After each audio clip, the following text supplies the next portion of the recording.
Oke, Assalamualaikum warahmatullahi wabarakatuh. Di sini kami kelompok tua akan mempresentasikan tentang RWS 14, yaitu akuntansi nilai saat ini dan akuntansi tingkat harga umum.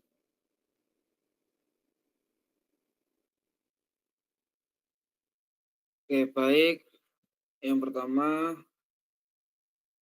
ada Fatihuddin dengan NIM akhir 314, Diasanta Laila dengan NIM akhir 290, ada Hakimantus Zaidia dengan NIM akhir 311, Kirana Yasmin dengan NIM akhir 281, dan saya sendiri Ahmad Fikri Al-Fatoni dengan NIM akhir 342. Saat ini next. Oke, selanjutnya ini ada materi tentang akuntansi umum. Nah, akuntansi tingkat harga umum merupakan suatu pendekatan akuntansi yang bertujuan untuk menyajikan laporan keuangan yang mencerminkan nilai real entitas dan kondisi ekonomi, khususnya akibat fluktuasi tingkat harga. Nah, dalam konteks ini, penyesuaian terhadap pos-pos tertentu dalam laporan keuangan menjadi sangat penting, terutama ketika terjadi inflasi atau deflasi. Nah, tujuan dari penyesuaian ini adalah untuk menghindari distorsi informasi keuangan, serta memastikan laporan keuangan yang disajikan tetap akurat dan relevan bagi pengguna.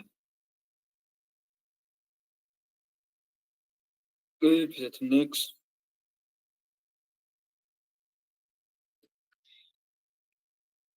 Oke, selanjutnya ad- masih tetap akuntansi tingkat harga umum. Yaitu yang pertama itu ada pentingnya penyesuaian pos tertentu. Dalam melakukan penyesuaian terhadap pos-pos tertentu merupakan langkah yang sangat penting dalam akuntansi tingkat harga umum. Nah, laporan keuangan yang tidak disesuaikan dengan benar dapat memberikan informasi yang menyesatkan kepada para pengguna seperti pemegang saham, kreditor, maupun manajemen perusahaan.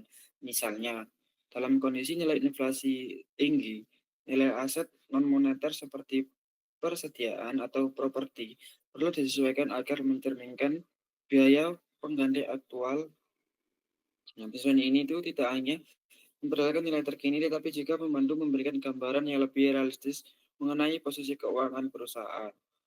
Untuk yang kedua, ada perbedaan perlakuan antara pos moneter dan non moneter. Salah satu aspek penting dalam penyesuaian itu adalah memahami secara jelas perbedaan antara pos moneter dan pos non moneter. Nah, pos moneter itu seperti kas, piutang, hutang. Nah, umumnya itu tidak memerlukan penyesuaian karena nilai nominalnya tetap dalam mata uang yang berlaku. Sebaliknya, pos non-moneter seperti persediaan atau aset tetap perlu disesuaikan karena nilai dirinya dapat berubah akibat inflasi atau deflasi. Nah, tanpa penyesuaian ini, laporan keuangan mungkin tidak menggambarkan nilai daya beli yang sesungguhnya dari aset yang dimiliki perusahaan.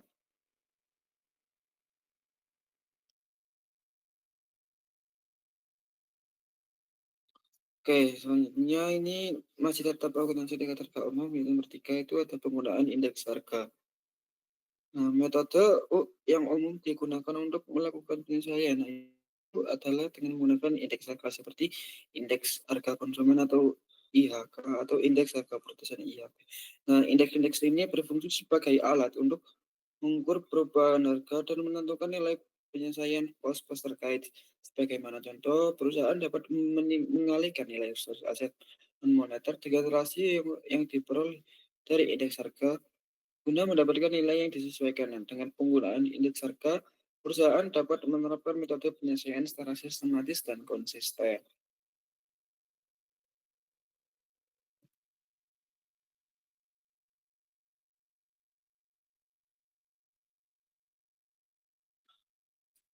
Oke, yang selanjutnya ada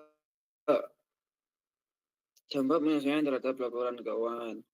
Nah, penyelesaian pos khusus yang dilakukan secara tepat dapat memberikan dampak besar terhadap laporan keuangan. Informasi yang lebih relevan dan akurat memungkinkan para pemangku kepentingan mengambil keputusan yang lebih baik terkait investasi, pemberian, pinjaman, dan kebijakan manajerial. Gambaran yang akurat mengenai kinerja dan posisi keuangan perusahaan membantu investor dan kreditor dalam merancang strategi dan menilai risiko. Apabila laporan keuangan tidak mencerminkan kondisi pasar yang sebenarnya, percayaan pemangku kepentingan terhadap perusahaan dapat menurun dan bahkan berujung pada masalah reputasi.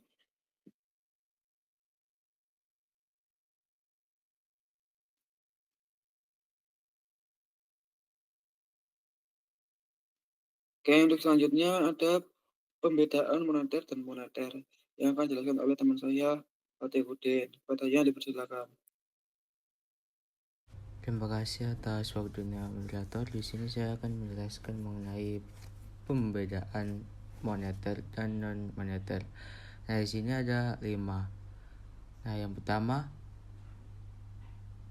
bagian moneter, saham preferen yang catat dalam jumlah sama dengan nilai likuidisinya dalam jumlah tetap atau harga kembali menjadi moneter. Nah, kalau non moneter ini saham preferen yang catat dalam jumlah yang kecil daripada nilai likuidasinya dalam jumlah tetap menjadi non moneter. Nah, yang kedua, pada bagian moneter tidak diklarifikasi pajak penghasilan tangguhan. Nah, sedangkan non moneter pengklarifikasian pajak penghasilan tangguhan. Nah, yang ketiga, bagian moneter itu mata uang asing dianggap serupa dengan pos-pos mata uang domestik, maka mereka adalah pos-pos moneter. Nah, pada bagian non-moneter, mata uang asing yang dianggap sebagai komoditas maka merupakan pos non-moneter. Yang keempat, pada bagian moneter, utang jangka panjang dalam mata uang asing dinyatakan dengan menggunakan kurs penutup. Nah, kalau non-moneter, utang jangka panjang dalam mata uang asing dinyatakan dengan menggunakan kurs historis. Nah, pada 5 yang terakhir, pada bagian moneter, utang yang dapat dikonversi ketika harga pasar dari saham berada di bawah harga konvensi. Nah, kalau non-moneter, utang yang dapat dikonversi ketika harga pasar dari saham berada pada atau di atas harga konversi. Untuk selanjutnya saya kembalikan kepada moderator.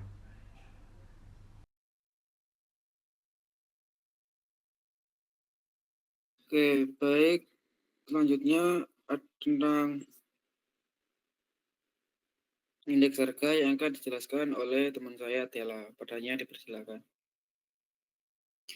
Baik, terima kasih moderator. Di sini saya akan menjelaskan materi tentang indeks harga. Indeks harga merupakan rata-rata tertimbang dari harga barang dan jasa saat ini. Rata-rata ini terkait dengan harga pada periode dasar dan tujuannya adalah untuk menentukan seberapa besar perubahan yang terjadi. Selanjutnya ada beberapa jenis dari indeks harga. Yang pertama ada indeks harga konsumen. Ini mengukur perubahan harga barang dan jasa yang dikonsumsi sebagai indikator dari inflasi. Jenis yang kedua ada indeks harga produsen. Ini mengukur perubahan harga barang dan jasa yang dibeli oleh produsen sebagai input produksi.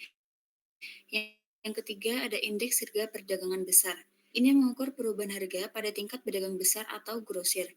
Yang selanjutnya ada deflator PDB. Indeks harga yang digunakan untuk mengukur perubahan harga semua barang dan jasa yang diproduksi dalam ekonomi. Yang selanjutnya ada tujuan dan peran dari indeks harga. Indeks harga memiliki beberapa tujuan dan peran penting dalam perekonomian, yaitu membangun perubahan harga dari satu periode ke periode lain. Selanjutnya menjadi dasar dalam pengambilan kebijakan ekonomi, seperti penyesuaian upah, gaji, dan anggaran pemerintah. Yang ketiga, mengukur tingkat inflasi atau deflasi.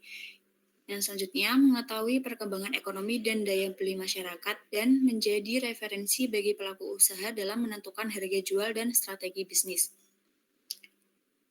Sekian materi dari saya kembalikan kepada moderator. Baik, terima kasih Tela atas pemaparan materinya. Selanjutnya ada metode perhitungan indeks harga yang akan dijelaskan oleh Kirana. Raya dipersilakan.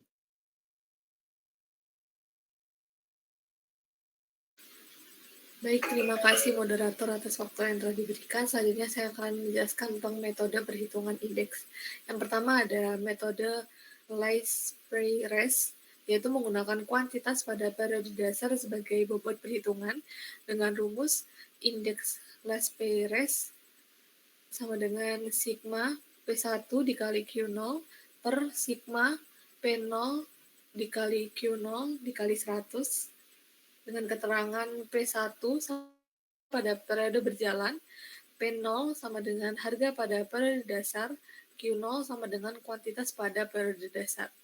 Next slide.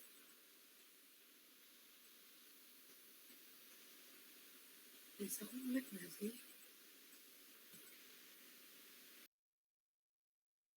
Selanjutnya ada metode PASC, yaitu menggunakan kuantitas pada periode berjalan sebagai bobot perhitungan dengan rumus sigma P1 dikali Q1 per sigma P0 dikali Q1 dikali 100. Dengan keterangan P1 sama dengan harga pada periode berjalan, P0 sama dengan harga pada periode dasar, Q1 sama dengan kuantitas pada periode berjalan. Next slide.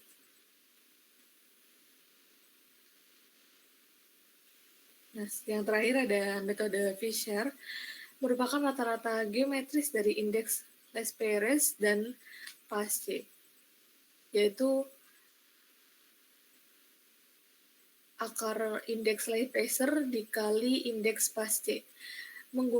Mengkombinasikan keunggulan Les Perez dan Pasce dan dianggap sebagai metode paling akurat karena menyeimbangkan bias kedua metode. Sekian pemaparan materi dari saya kembali ke moderator.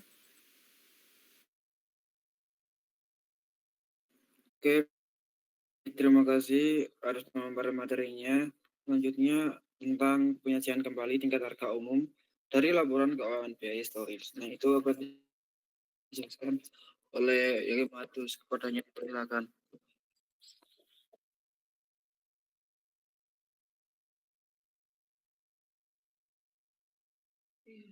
Terima kasih moderator atas waktunya. Selanjutnya kembali tingkat harga umum dari laporan keuangan biaya historis.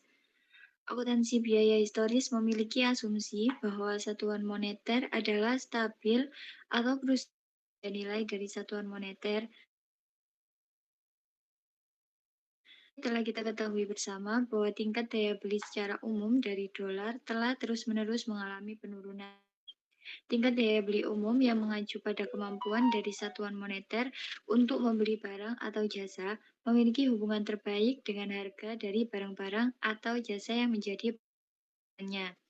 Perubahan-perubahan dalam daya beli dari dolar dengan menggunakan angka-angka indeks. Indeks harga adalah rasio dari harga rata-rata sekelompok barang atau jasa pada tanggal tertentu. Harga rata-rata dari kelompok barang atau jasa yang serupa di tanggal tertentu yang lain yang disebut sebagai tahun dasar. Next slide.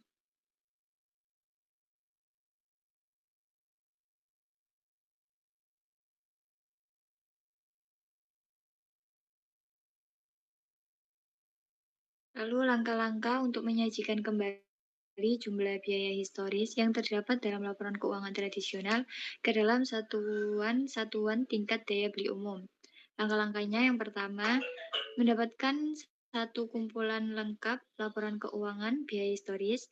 Yang kedua, menentukan dan mendapatkan satu indeks tingkat harga umum yang dapat diterima di mana data dari angka-angka indeks yang ada mampu mencakup umur dari pos tertua yang terdapat di dalam neraca. Yang ketiga, klasifikasi setiap pos di neraca sebagai pos moneter atau non-moneter. Yang keempat, lakukan penyesuaian terhadap pos-pos non-moneter dengan menggunakan satu faktor konversi untuk mencerminkan tingkat daya ini. Yang kelima, hitunglah keuntungan dan kerugian tingkat daya beli umum, tingkat harga umum yang muncul dari kepemilikan antar pos-pos moneter. Next slide.